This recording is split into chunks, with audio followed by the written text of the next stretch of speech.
So after natin nakabinta kahapon ng mga 48 na mga sisiw, tapos plus 3, so a total of 51 doon sa Oroquita City yung nagpa-reserve sa atin.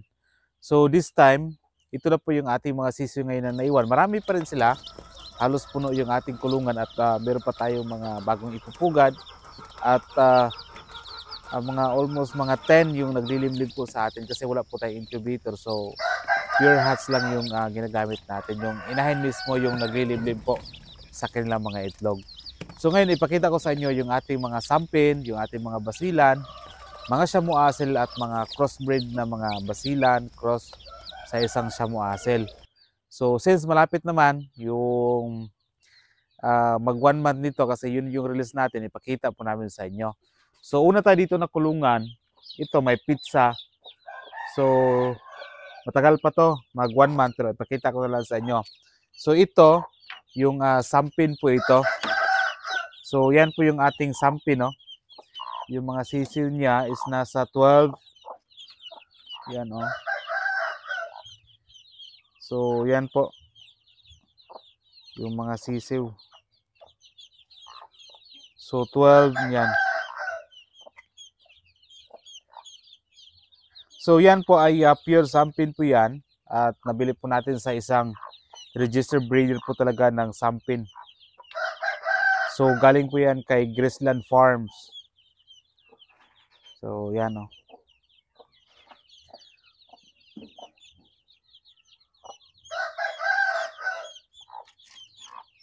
So yan po. Tapos second, ito po yung experiment ko na malapit na mag 1 month actually. So ngayon is February 2 ngayon. So ano, mga 13 days to go, mag 1 month na ito siya. So pwede na siya makasurvive. So ito yung crossbreed ng Shamu Asel at Basilan. So maya ipakita ko sa inyo yung rooster na ginagamit ko dito. So yan po. So hindi siya pwedeng malapitan kasi tawagan ng mamaa ko eh. Oh, oh, grabe. Sobrang tapang. Yun nga yung sabi ko sa inyo na pinapatay dito niya yung aking mga Bisayang manok. Paano ba natin to kunin, ha? So yung mga sisiw niya, malapit na yan sila mag 1 month. Ganito na lang yung gagamitin natin, no? Kasi mga gagat, yung inahing manok. Sige. Yan yung mga sisiw niya. So yan, oh. Grabe. Sobrang ayaw niya na hawakan natin yung kanyang mga sisiw. So yan, oh, mga ngagat, oh. Tingnan nyo. Yo, nasugatan nga ako kanina eh. Dito isa. Tapos mayroon pa iba dito. Grabe itong manok na ito. Sobrang tatapang nito. Hindi pwedeng haluan ng ibang mga hen nito. Kasi sigurado papatayin niya. Yan, oh. Pakita mo yung muka. Parang laging galit na manok. So yung mga sisiw niya ay malapit na po siya mag 1 month. So yan po yung kanyang hitsura. So din lang, oh.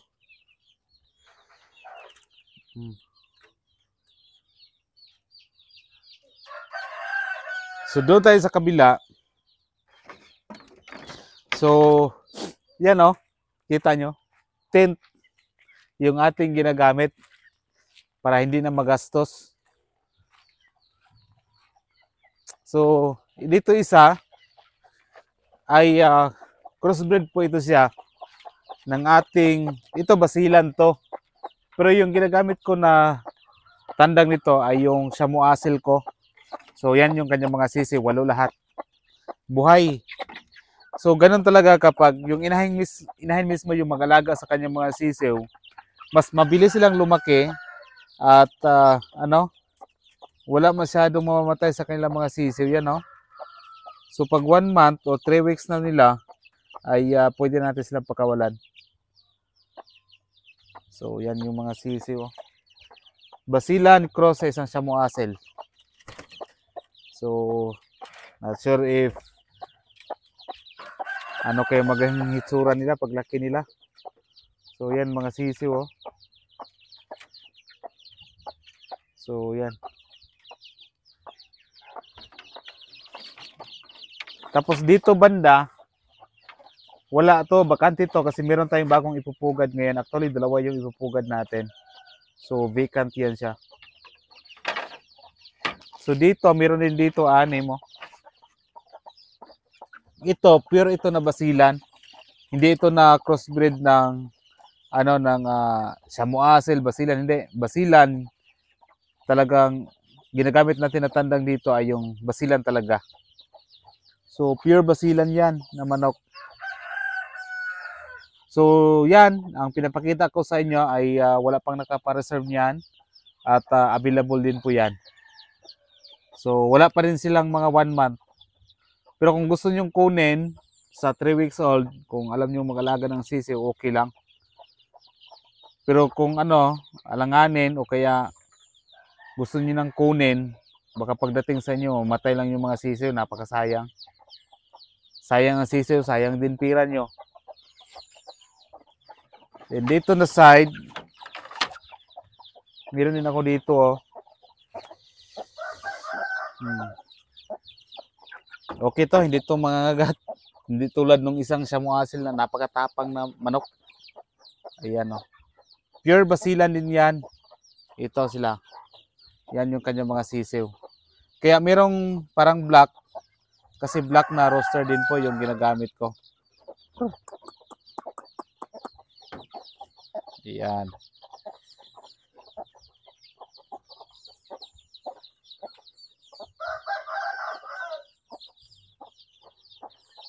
Yan, oh. Pure basilan.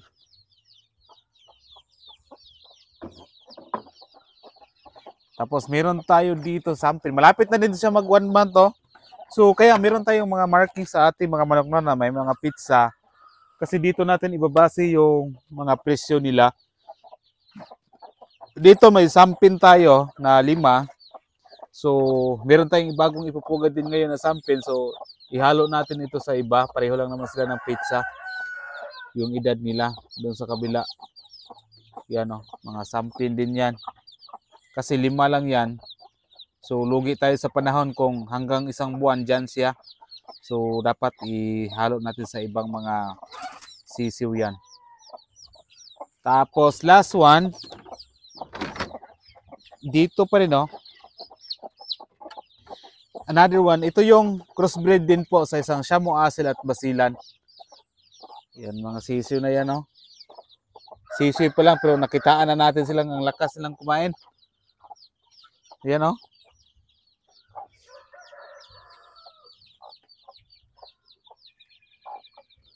So, yan po.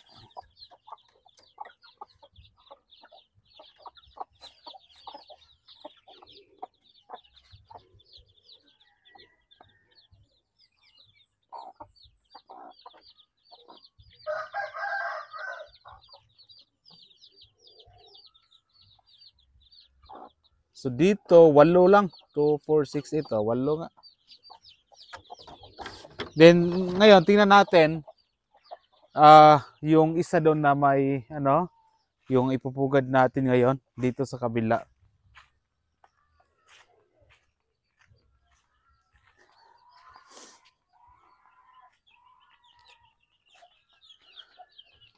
So yung ating manukan, meron talagang kandado para iwas sa sa magnanakaw.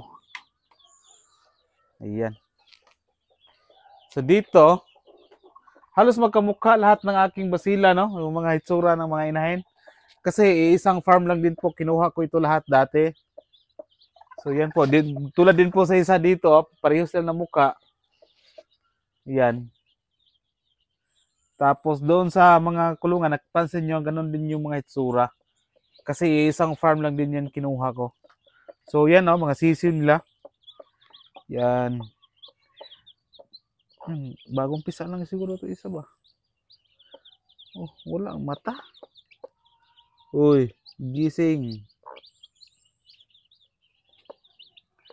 So, yan, no. Kuha tayo isa sample. Yan, basilan, napakaliksi. So maya-maya ipupugad natin 'to. So yan oh.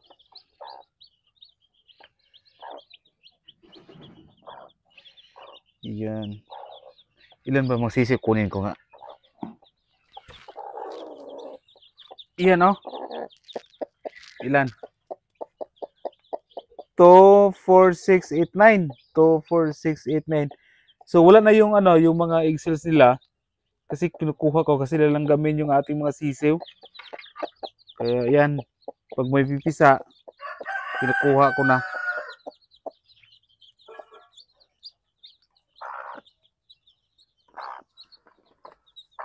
Yan. Tapos tingnan natin yung sampin.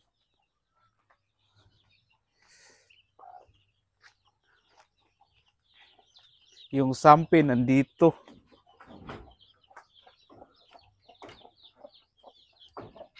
Ay, isira. Yung isa na siya muasel, yan oh.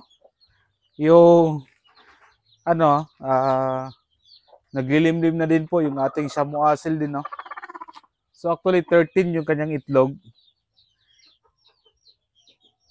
So ito, pangalawang itlog niya to kasi yung una, nabinta ko na lahat yung kanyang mga sisiw sa 200 per head sa 1 month old.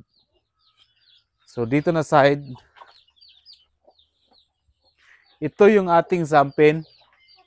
Mamaya ipakita ko sa inyo yung pure na bagong roster natin na sampin at saka yung mga inahin. Yung mga inahin, yan pa rin. Pero kumukuha tayo ng bagong tandang na pure na sampin. So ito yung ating sampin. Ayan o. Yan. Medyo madilim ata ba? Klaro lang. So, ipupugad na rin natin to. So hindi pa pala siya tapos. Pero ang mga sisiw, ayan o. Sample ng sampin, ganyan ang hitsura lahat. Ayan, ang itim nila. Okay? Ilan na ba sisiw niya? Ayan o, mga maitim lahat. 2, 4, 6, 18. 2, 4, 6, 18. O, 10 na. O, gaya. 10. Dito, naglilimlim pa yan, pero malapit na yung mapipisa. Bakit kaya yung itlog niya ganyan ba? Nilimlim na ng maayos.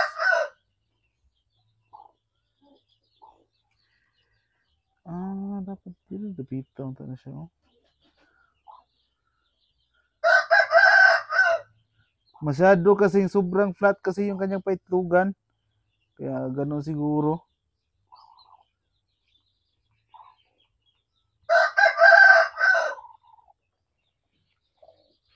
So yan. So ngayon ipakita ko sa inyo yung ating pure na sampin na raw na ginagamit ko. Sa inaakala po ng iba na yung sampin ay katulad siya ng ating basilan, katulad siya ng ating shamuasel, yung kanyang bigat. Pero sa sampin iba, hindi siya gano'ng kalakihan yung kanyang timbang. Mukha lang siyang basilan, mukha lang siyang shamuasel, maitim siya na manok. Pero yung kanyang timbang, mas lamang yung basilan sa shamuasel. Pero yung iba siguro, kasi bagong sikat lang ito, yung sampin na manok. So yan po yung hitsura ng roster ng sampin. So punin natin ha. So may itlog na rin dito, dalawa.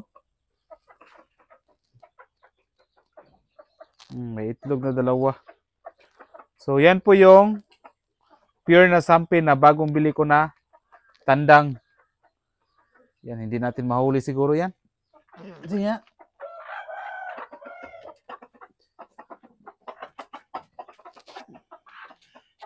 Ado na lang sa kabila. So at least makita nyo rin yung aking mga manok. So ang dami nating mga manok na inalagaan. Yan yung basilan na ginagamit ko. Doon sa pure basilan, yan yung roster na ginagamit ko. Yung isa na shamuasel na palagi kong sinasabi na pinapatay niya yung yung isang matapang na shamuasel na inahing manok.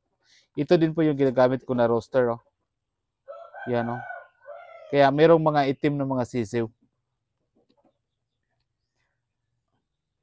At dito, meron tayong dalawang basilan, no? So, ang ganda ng mga kulay ng mga inahin. Yan. Yan yung pinakamaganda na kulay.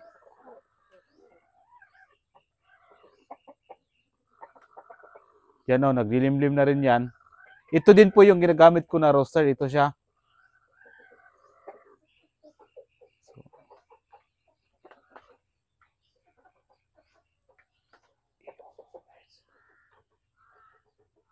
So, yan din po isa.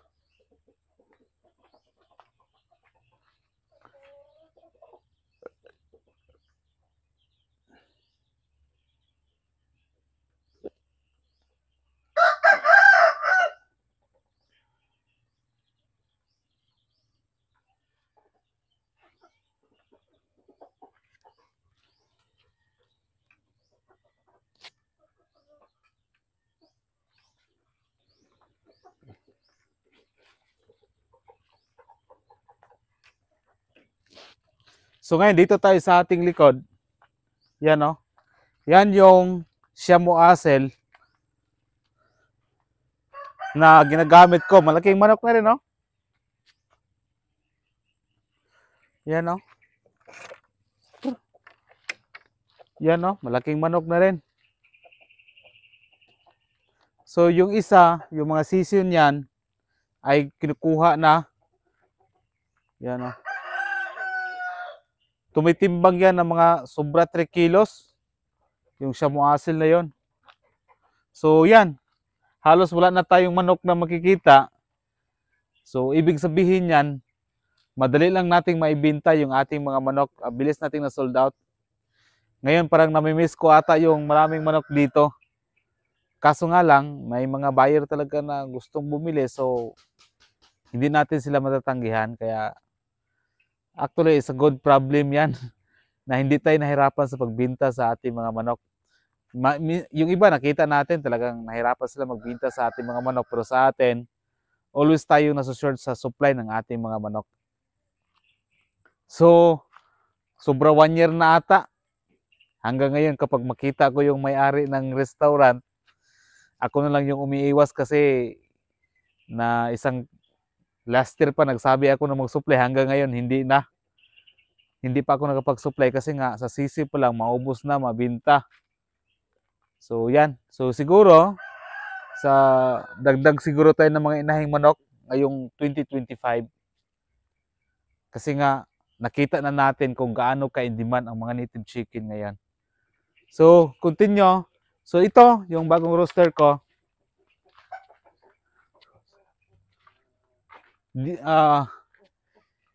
Ito yung ano ko, kung may lahi man sila o may, dito, pasok na lang tayo.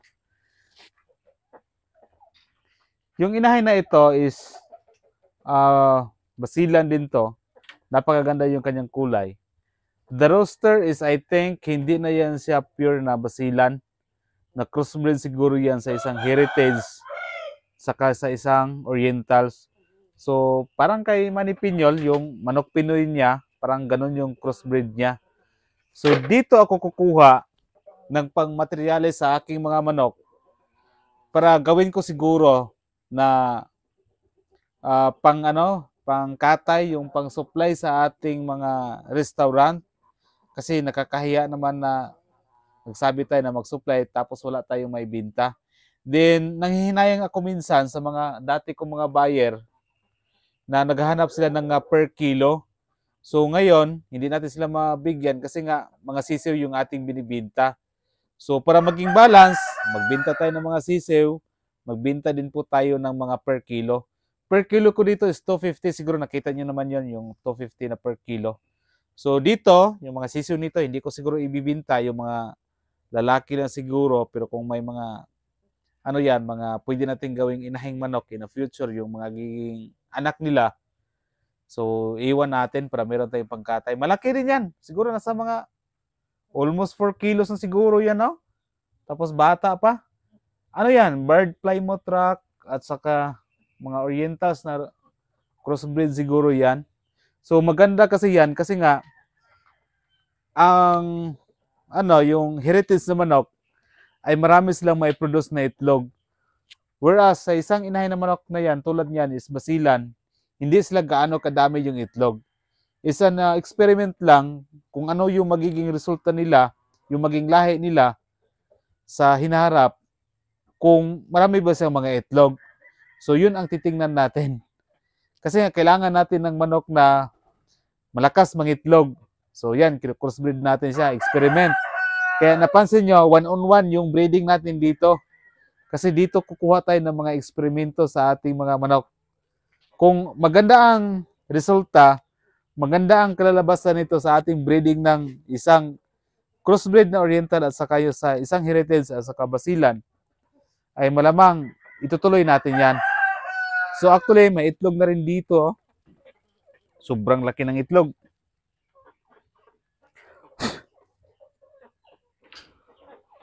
Yan, oh. So yan po. So maganda din kulay yung inahin. Iwan ko lang sa ito, oh, sobrang laki naman ako. Bigat. Ganda ng kulay, di ba? Hindi rin sakitin, no? Walang sakit to. Pagdating dito, pulang-pula yung mukha, oh. Yan.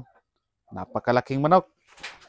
Kasi heritage yan sa crossbreed sa isang orientals. So yan, hindi natin ibibinta yung maging lahi nila for experiment sa atin dito mga manok. Kasi ibinta natin sila ng per kilo. So yan. So dandahan lang tayo, no, sa breeding sa ating mga manok. Dandahan tayo sa pagkuha ng mga eksperimento kung alin yung maganda na crossbreed sa mga manok. Meron tayong mga pure din dito. For example, meron tayong mga pure basilan, meron tayong mga pure na zampin, meron din tayong mga shamu asel, ganon. So, kung may mag-inquire ng pure basilan, pure zampin, meron tayo niyan. Shamu asel, meron tayo niyan. So, yung iba dito tulad niyan, hindi natin yan ibibinta kasi nag-observe tayo sa result ng ating mga manok, yung ating breeding.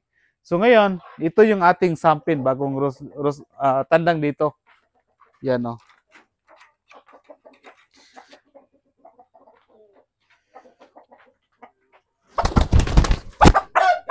Ayan, nahuli rin. Okay, labas nga.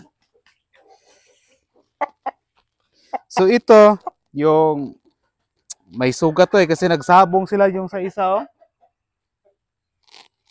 So ito siya, ganito ang hitsura ng pure sampin na roster. Yan. So ganun yung kanyang hitsura, yung kanyang kulay, lahat uniform, ganun talaga. So yung kanyang balahibo, yan. Yan yung sampin, no, bago natin, no. So meron din tayong dalawa dyan na sampin. Ayan, no. Naging 1:2 na lang kasi yung iba is naglilimlim yung iba. Yung iba may mga sisiw na din. So actually 8 lahat yung ating mga inahin na sampin dito. So yan po. Pure sampin yung binibreeding ko dito. So hindi ko hinaluan ng ibang mga manok. Para kung mayroong bumili sa akin, pabili ng pure sampin, at least mayroon ako. Yan. Yan. Meron din akong dito na baliktad. Yung crossbreed ng isang heritage na manok at saka oriental, pero babae siya. 'Di ba? Dito, oh. Yung inahin dito.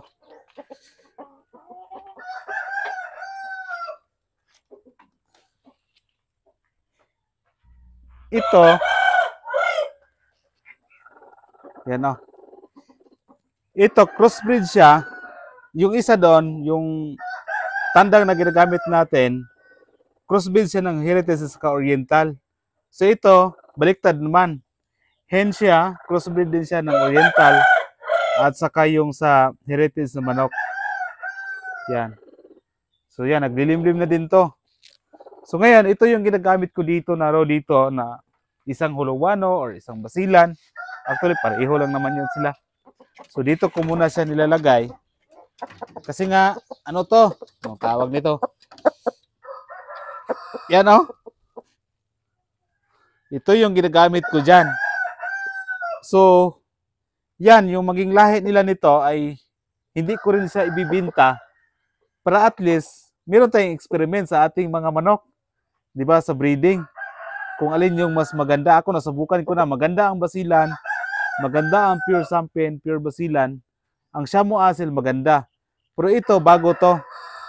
Isang crossbreed ng Oriental at saka Heritage na kinikross natin sa isang pure na isang Huluwano or Basilan. Yan, no? Tumitimbang ito ng mga almost 3 kilos lang. Yan. Ang ano niyan, kung may mga lahi sila ng mga lalaki niyan, pangkatay natin yung mga babae lang iiwan. So, tingnan nga natin kung malakas ba talaga mangitlog. Yung katulad nito na Oriental at saka yung mga crossbreed sa mga Heritage na manok. So, yun yung titingnan natin. Yan, no? So, yan yung, actually, yan yung ginagawa ni Manny Piñol. Yung Black Astrolorp, yung mga Bird Plymouth Rock, kinukross niya sa isang Shamu Asil, kinukross niya sa isang Huluwano, Basilan. Yan yung ginagawa ni Manny Piñol na yung tinatawag niya ay Manok Pinoy. Ayan. So, sa mga nag-message sa atin sa ating Facebook, kung may available tayo na pure sampen, na mga sisew, at saka yung sa mga Basilan. So, yan. Actually, pwede natin ibenta yan, yung ating pure sampen, pure Basilan, mga Shamu Asil, lahat nun, available. Pero merong iba doon na running 1 month, pero kung kunin nyo, okay lang. Merong iba doon na mga 2 weeks pa lang, sampen, pure Basilan. Kung gusto nyo bumili ng ganong edad, mas mura siya kaysa 1 month, sa 2 months, di ba? So, yun. Ang ating, kumbaga, yung ating naiwan sa ating mga sisiw, yung natira na lang. At saka, at the same time, sa video natin today ay nag-update na rin tayo sa ating mga manok.